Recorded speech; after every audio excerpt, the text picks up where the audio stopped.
Good evening. Good evening. When I chose to introduce my husband, JD Vance, to all of you, I was at a loss.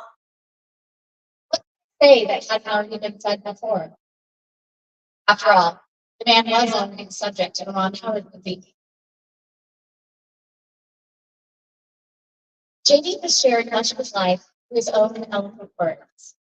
In his book, Hillbilly Elegy, during his Senate campaign, and now as a sitting United States Senator, it occurred to me that there was only one thing to do: to explain from the heart why I love and admire JD and stand here beside him today, and why he will make a great Vice President of the United States.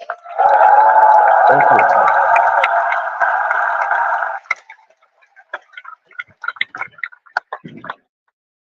I met JD in law school when he was fresh out of Ohio State, which he attended with the support of the GI Bill. We were friends first because who wouldn't want to be friends with JD? He was then, as now, the most interesting person I knew. Working class guy who had overcome childhood traumas that I could barely fathom to end up at Yale Law. And broadcasting live. A tough Marine who had served in Iraq, Yes. but whose idea of the good times playing with puppies and watching the movie Babe. Thanks so much. Yes. Go work. Person I knew with one overriding ambition: to become a husband and a father, and to build the kind of tight-knit family that he had longed for as a child. Right. No one. My background is very different from JD's. I grew up in San Diego in a middle-class community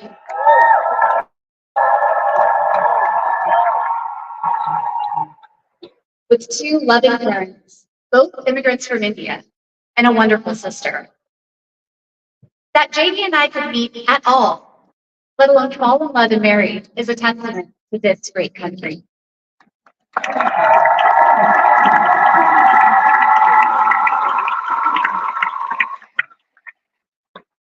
It is also a testament to JD, and it tells you something about who he is.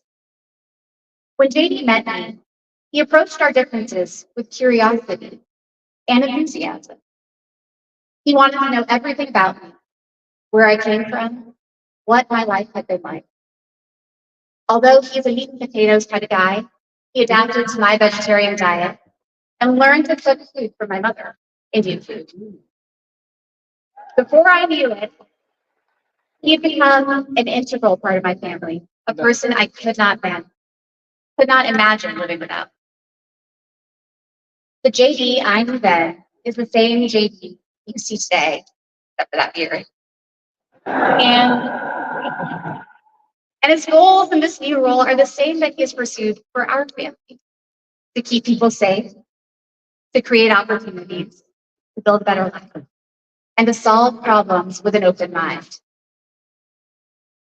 It's safe to say that neither JD nor I expected to find ourselves in this position.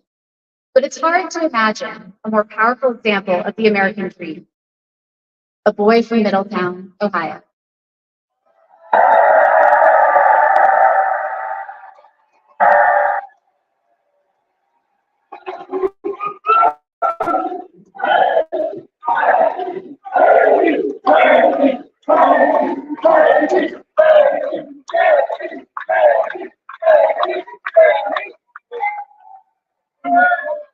Raised by his grandmother through tough times, chosen to help lead our country through some of its greatest challenges.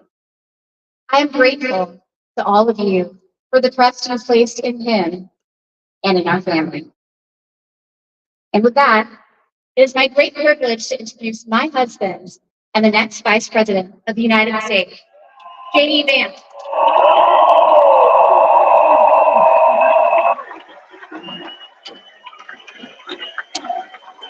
Thank you.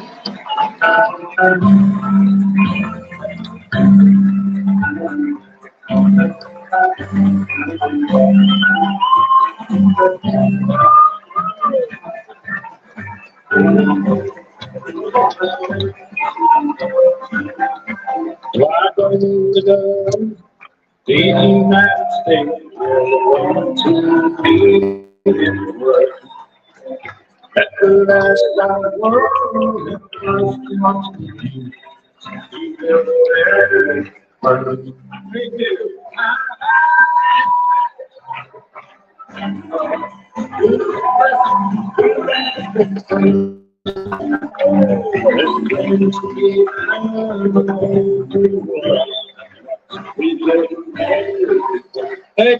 Thank you, please. Wow. Wow.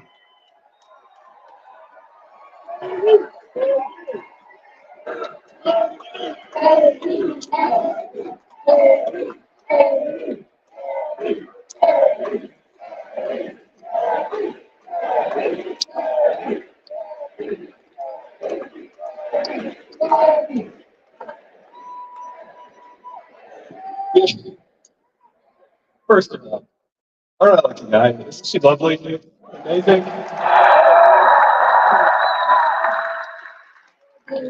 Greetings, Milwaukee, my fellow Americans and my fellow Republicans. My name is Dave Finn from the great state of Ohio.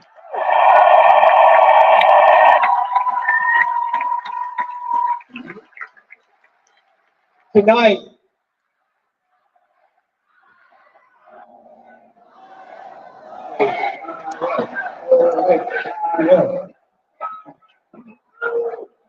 you guys, we're gonna deal with the Ohio love. We gotta win Michigan too.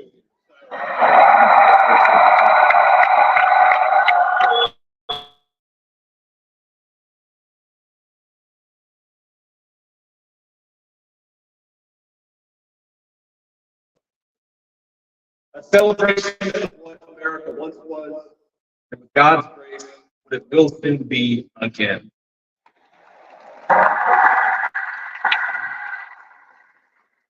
And it is a reminder of the sacred duty we have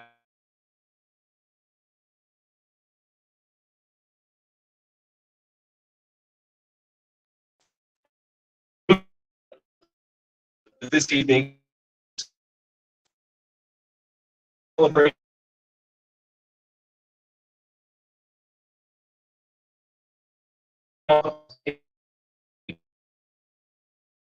one.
And what did he call us to do for our country?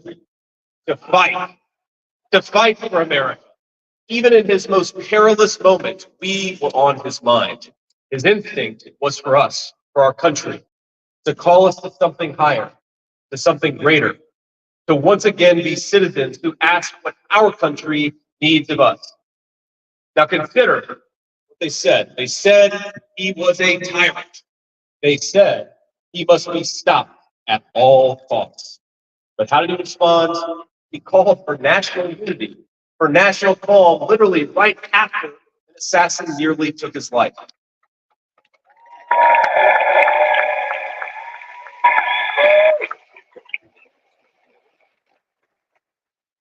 He remembered the victims of the terrible attack, especially the brave Corey Tory, who gave his life to protect their family. God bless him. And then President Trump flew to Milwaukee and got back to work.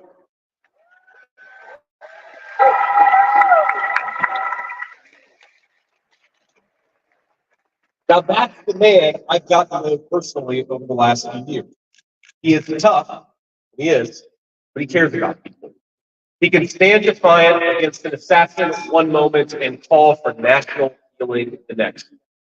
He is a beloved father and grandfather, and of course, a once-in-a-generation business leader. He's the man who is feared by America's adversaries, but 2 nights ago, in a ceremony, said goodnight to his 2 boys, told them he loved them, and made sure to give each of them a kiss on the cheek. And I will say, Don and Eric squirmed the same way my 4-year-old does when his daddy tries to give him a kiss on the cheek. Sorry, guys. He is all those things, but tonight we celebrate he is our once and future President of the United States of America.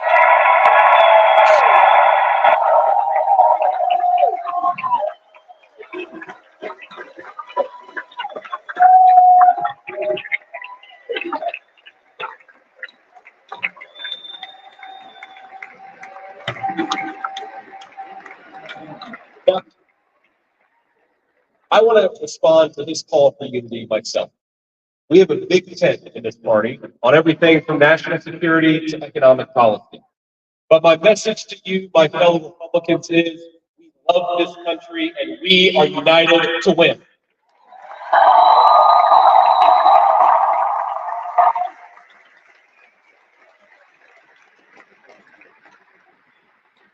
Now, I think our disagreements actually make us stronger. That's what I've learned in my time in the United States Senate, where sometimes I persuade my colleagues and sometimes they persuade me. And my message to my fellow Americans, those watching from across the country, is shouldn't we be governed by a party that is unafraid to debate ideas and come to the best solution?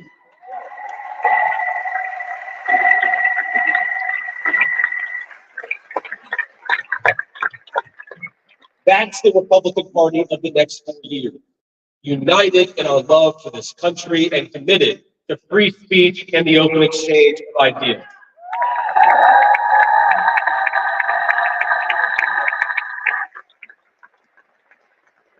And so tonight, Mr. Chairman, I stand here humble, and I'm overwhelmed with gratitude to say I officially accept your nomination to be my president.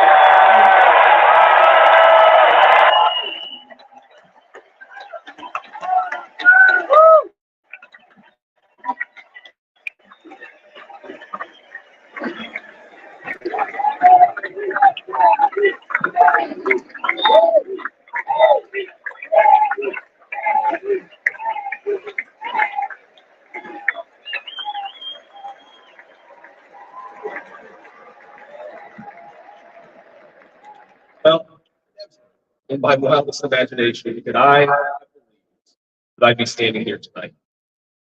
I grew up in Middletown, Ohio. A small town where people spoke their minds, built with their hands, loved their God, their family, their community, their country with their whole hearts. But it was also a place that had been cast aside and forgotten by America's ruling class in Washington. When I was in 4th grade, a career politician by the name of Joe Biden supported NAFTA, a bad trade deal that sent countless good jobs to Mexico. When I was a sophomore in high school, that same career politician named Joe Biden gave China a sweetheart trade deal that destroyed even more good American middle-class manufacturing jobs. When I was a senior in high school, that same Joe Biden supported the disastrous invasion of Iraq, and at each step of the way, in small towns like mine in Ohio, or next door in Pennsylvania or Michigan, in states all across our country, jobs were sent overseas and our children were sent into war.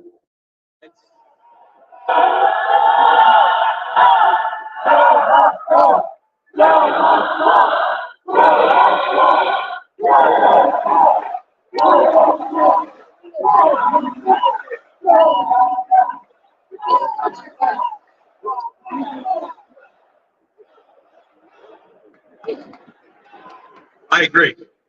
Step back, calm down. No, don't fucking do it. And somehow, a real estate developer in New York City by the name of Donald J. Trump was right on all of these issues while Biden was wrong.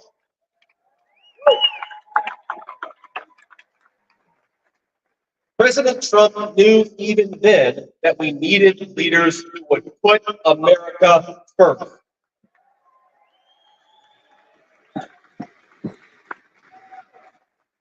Now, thanks to these policies that Biden and other out-of-touch politicians in Washington gave us, our country was flooded with cheap Chinese goods, with cheap foreign labor, and in the decades to come, deadly Chinese fentanyl. Joe Biden screwed up, and my community paid the price. Now, I was lucky. Despite the closing factories and the growing addiction in towns like mine, in my life, I had a guardian angel by my side. She was an old woman who could barely walk, but she was tough as nails. I called her Mammy, the name we hillbillies gave to our grandmother.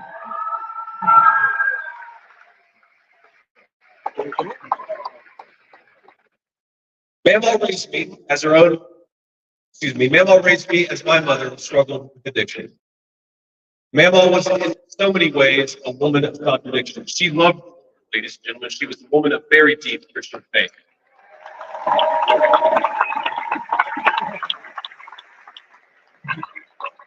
But she also loved the effort. Not kidding. She could make a sailor blush. Now, she once told me, when she found out that I was spending too much time with a local kid, that if I ever hung out with that kid again, he would run him over.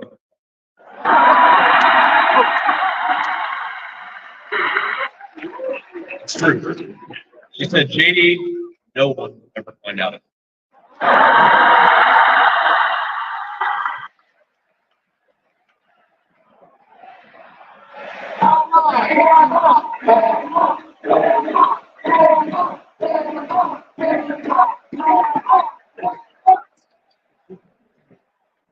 Now, thanks to that man, thanks for out with me. After 9/11, I did what thousands of other young men my age did at that time, soaring beaches and love of the country. I enlisted in the United States Marine.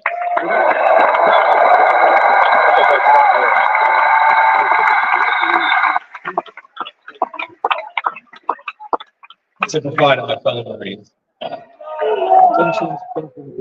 left the Marines after 4 years and went to the Ohio State University.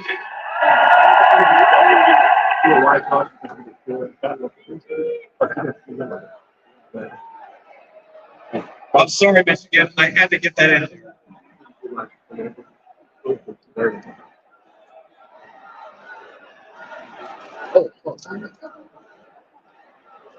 Come on, come on. We've had enough political violence. Let's. After Ohio State, I went to Yale Law School, where I met my beautiful wife. And I started businesses to create jobs in the kind of places like that. And my work taught me that there is still so much talent and grit in the American heartland. There really is. But for these places to thrive, my friends, we need a leader who fights for the people who built this country.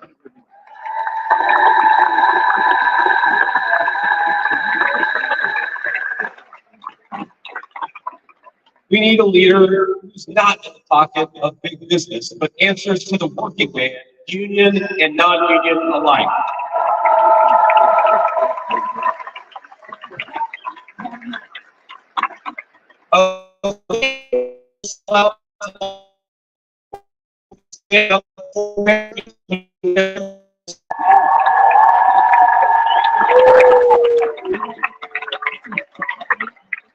A leader who rejects Joe Biden and Kamala Harris's Green New scam and fights to bring back our great American factories.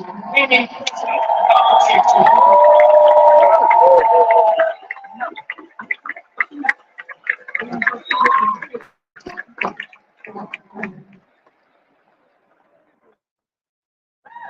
Some people tell me I've left the American. course, they're right. I'm so grateful for it. But the American dream that always counted was not starting a business or becoming a senator or even being here with these fine people, though it's pretty awful. My most important American dream was becoming a good husband and a good dad. Of being able to give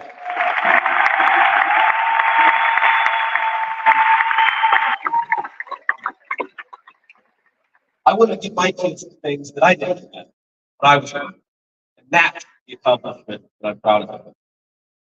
And tonight, I'm joined by my beautiful wife, Unete, an incredible lawyer, and a better mother, and our three beautiful kids, Ewan, who's 7, Faye, who's 4, and Mirabelle, who's 2. Now, they're back in the hotel. Kids, if you're watching, Daddy loves them very much, but get your butts in bed. 10 o'clock. But my friends, things did not work out well for a lot of kids. Every now and then, I will get a call from a relative back home who asks, so and so. And I'll remember a face from years ago, and then I'll hear they died of an overdose. As always, America's ruling class wrote the check. Communities like mine paid the price. For decades, that divide between the few, their power, comfort in Washington, and the rest of us only widened. From Iraq to Afghanistan, from the financial crisis to the Great Recession, from open borders to stagnating wages, the people who govern this country have failed and failed again.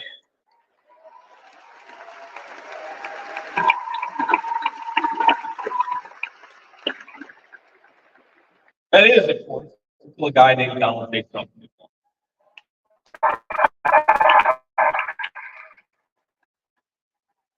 President Trump represents the last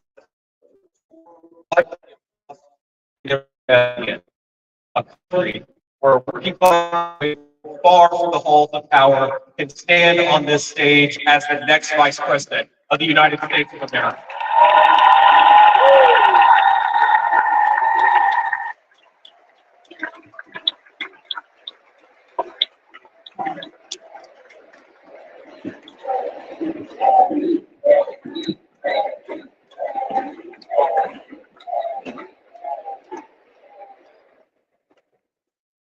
But my fellow Americans here in this stage and watching at home, this moment is not about me. It's about all of us.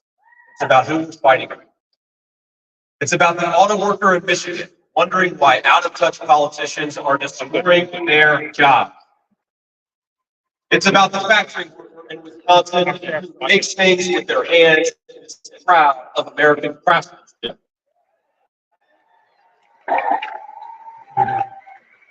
It's about the energy worker in Pennsylvania and Ohio who doesn't understand why Joe Biden is willing to buy energy from 10 top dictators across the world when he could buy it from his own citizens right here in our country.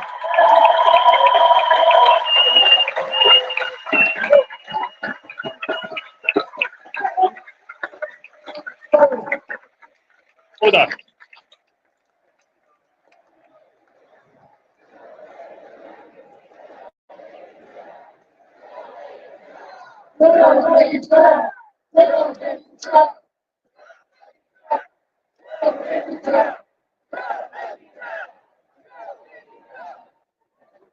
That's a great one.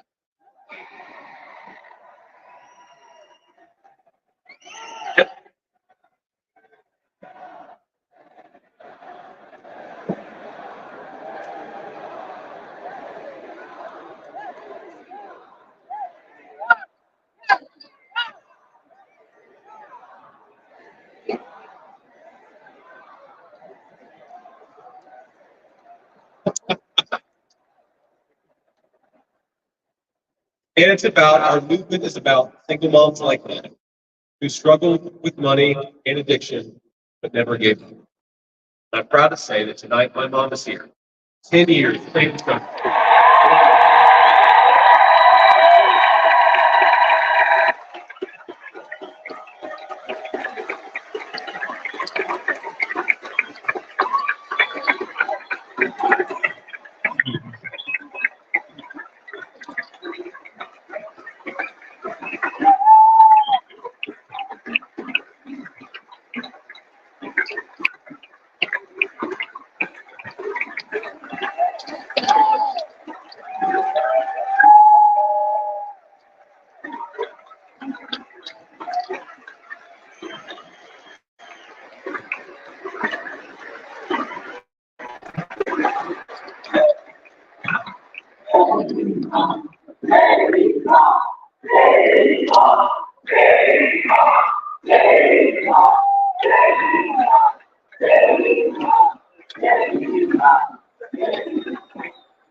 And you know, I was thinking, it'll be 10 years officially in January 2025. And if President Trump's okay with it, let's have a celebration in the White House.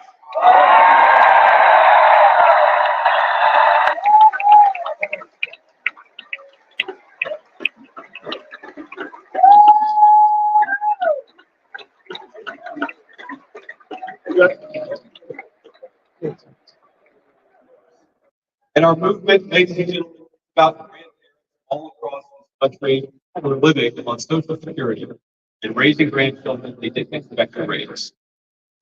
While we're on the topic of grandparents, let me tell you something. Now, my mama died shortly before I left Iraq in 2005. And when we went through the things, we found 19 loaded handguns.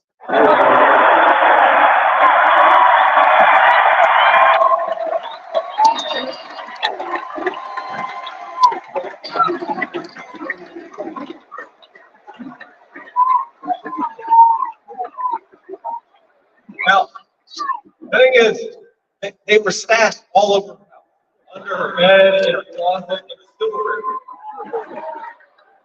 And we wondered what's going on. And towards the end of her life, Mama couldn't get around to it. And so this frail woman made sure, no matter where she was within arm's length of whatever she needed to protect her family. That's what we're going for. That's what makes me smart.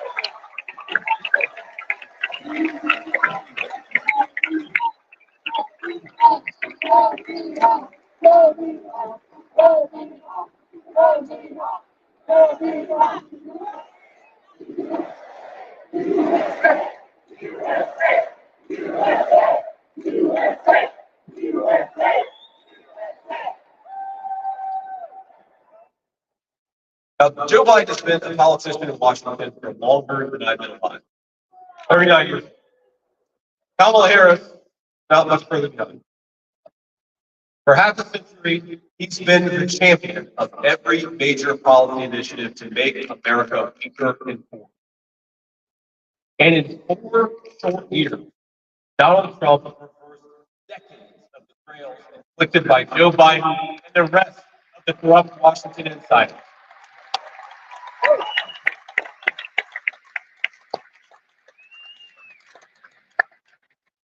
He created the greatest economy in history for workers. It really was amazing. There's this chart that shows worker wages, and they stagnated for pretty much my entire life until President Donald J. Trump came in. Workers' wages grew through the roof.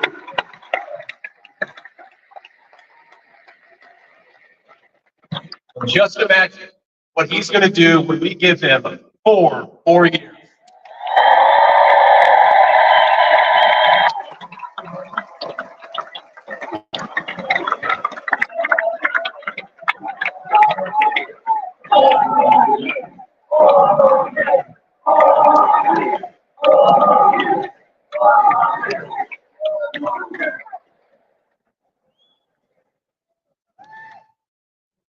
Months ago, I heard some young family member observe that their parents' generation, the baby, could afford to buy a home when they first entered the workforce.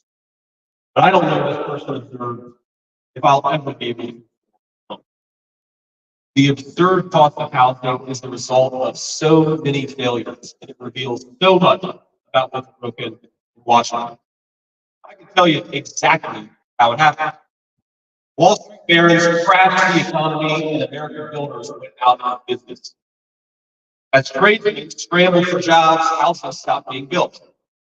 The lack of good jobs, of course, led to stagnant wages. And then the Democrats flooded this country with millions of illegal aliens. So citizens had to compete with people who shouldn't even be here for precious housing. Joe Biden's inflation crisis, my friends, is really an affordability crisis. And many of the people that I grew up with can't afford to pay more for groceries, more for gas, more for rent, and that's exactly what Joe Biden's economy has given.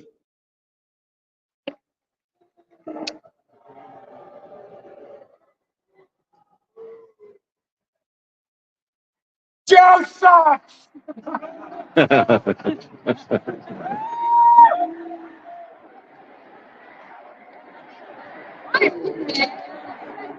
So prices soared, dreams were shattered, and China and the cartels fentanyl across the border, adding addiction to the heartache. But ladies and gentlemen, that is not the end of our story. We've heard about the villains and their victims. I've talked a lot about that. But let me tell you about the future. President Trump's vision is so simple and yet so powerful. We're done, ladies and gentlemen, catering to Wall Street. We'll commit to the working man.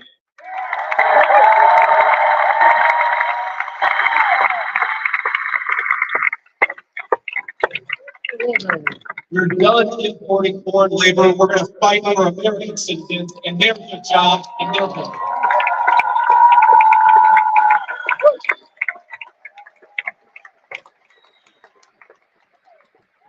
We're done buying energy from countries that hate us. We're going to get it right here from American workers.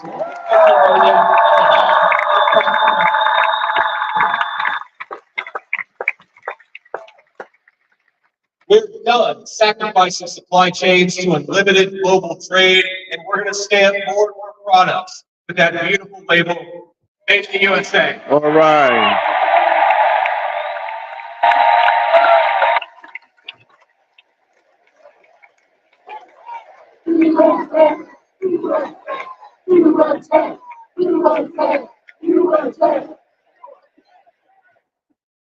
We're going to build factories again, put people to work making real products for American families made with the hands of American workers. Together, we will protect the wages of American workers and stop the Chinese Communist Party from building their middle class on the backs of American citizens.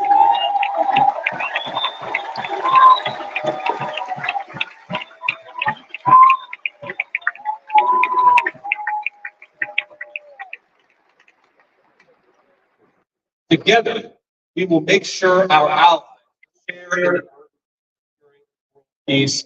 No more free rides for nations that betray the generosity of the American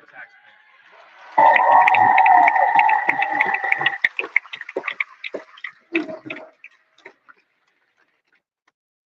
Together, we will send our kids to war only when we must. But as President Trump showed with the elimination of ISIS and so much more, when we punch, we're going to punch hard. Yeah.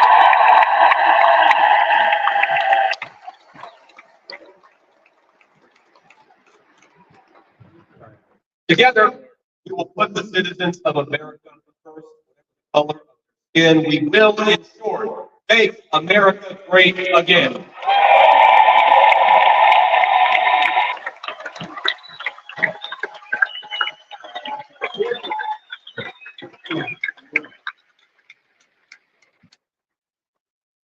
You know, one of the things that you hear people say sometimes is that America,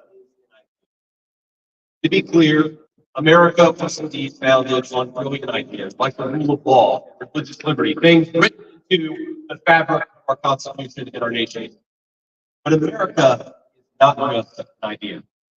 It is a group of people with a shared history and a common future. It is, in short, a nation. Now, it is part of that tradition, of course, that we welcome newcomers. But when we allow newcomers into our American family, we allow them on our terms.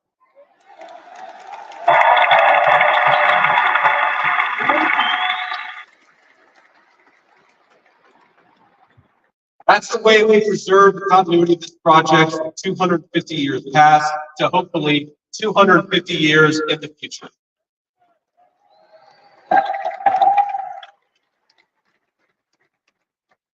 And let me illustrate this with a story, if I may. I'm, of course, married to the daughter of a South Asian immigrant to this country. Incredible people.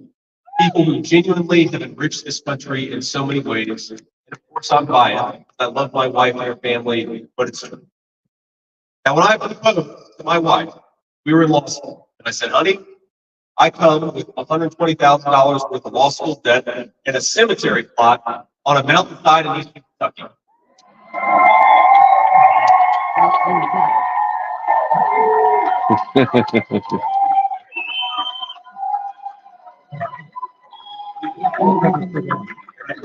I guess standing here tonight, it's just got bigger and bigger. But that's what she was given. Now, that cemetery plot in eastern Kentucky is near my family's ancestral home. Like a lot of people, we came from the mountains of Appalachia, factories in Ohio, Pennsylvania, Michigan, and Wisconsin.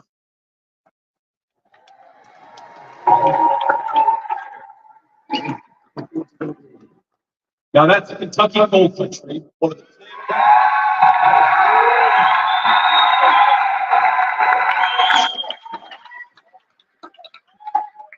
Now, it's one of the 10 poorest counties in the entire United States of America.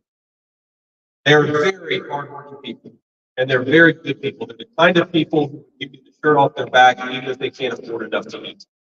And our media calls them privileged and looks down on them.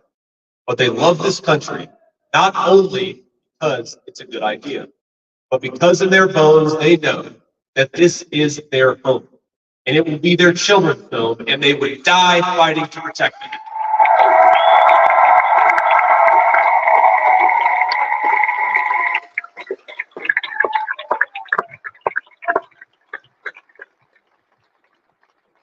That is the source of America's greatness. As a United States Senator, I get to represent millions of people in the great state of Ohio with similar stories. It is the great honor of my life.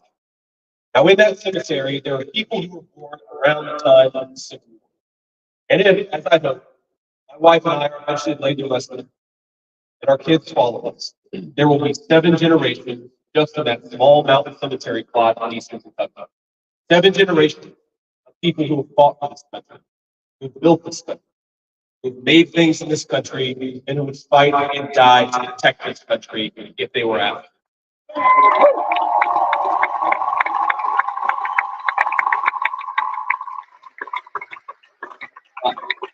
Now, that's not just an idea. That's not just a set of principles, even though the ideas and the principles are great. That is a homeland. That is our.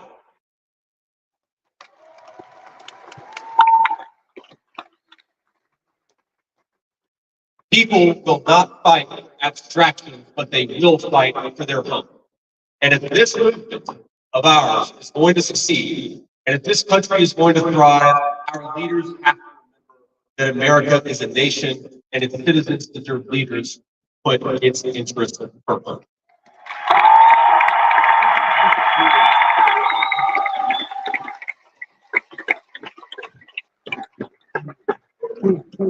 Now, we won't agree on every issue. It's not even this. We may disagree from time to time about how best to reinvigorate American industry and renew American family. That's fine. In fact, it's more than fine, it's good. But never forget that the reason why this United Republican Party exists, why we do this, why we care about those great ideas in that history, is that we want this nation to thrive for centuries to come.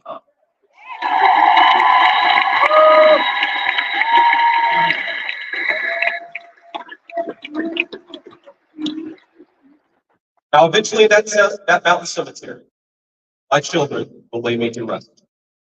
And when they do, I would like them to know that thanks to the work of this Republican Party, the United States of America, it is strong, it is proud, it is great as ever.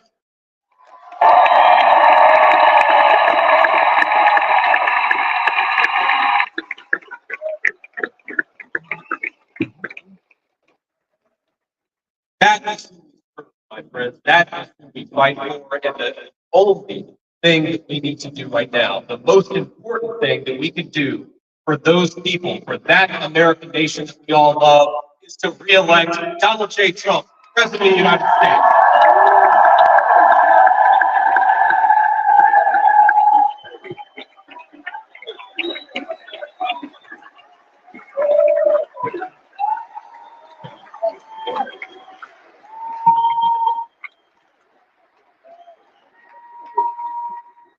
Mr. President, I will never take for granted the trust you put in me. And what an honor it is to help achieve the extraordinary vision that you have for this country. I pledge to every American, no matter your party, I will give you everything I have to serve you and to make this country a place where every dream you have for yourself, your family, and your country will be possible once again.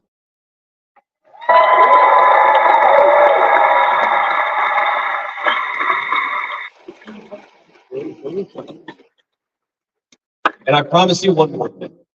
To the people of Middletown, Ohio, and all the forgotten communities, Michigan, Wisconsin, Pennsylvania, and Ohio, and every corner of our nation, I promise you this.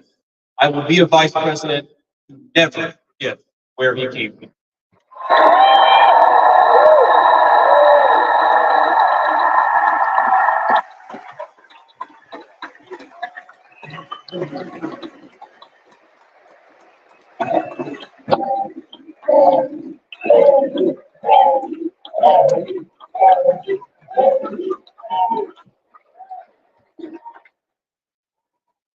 And every single day for the next 4 years, when I walk into that White House to help President Trump, I will be doing it for you, for your family, for your future, and for this great country. Thank you. God bless all of you.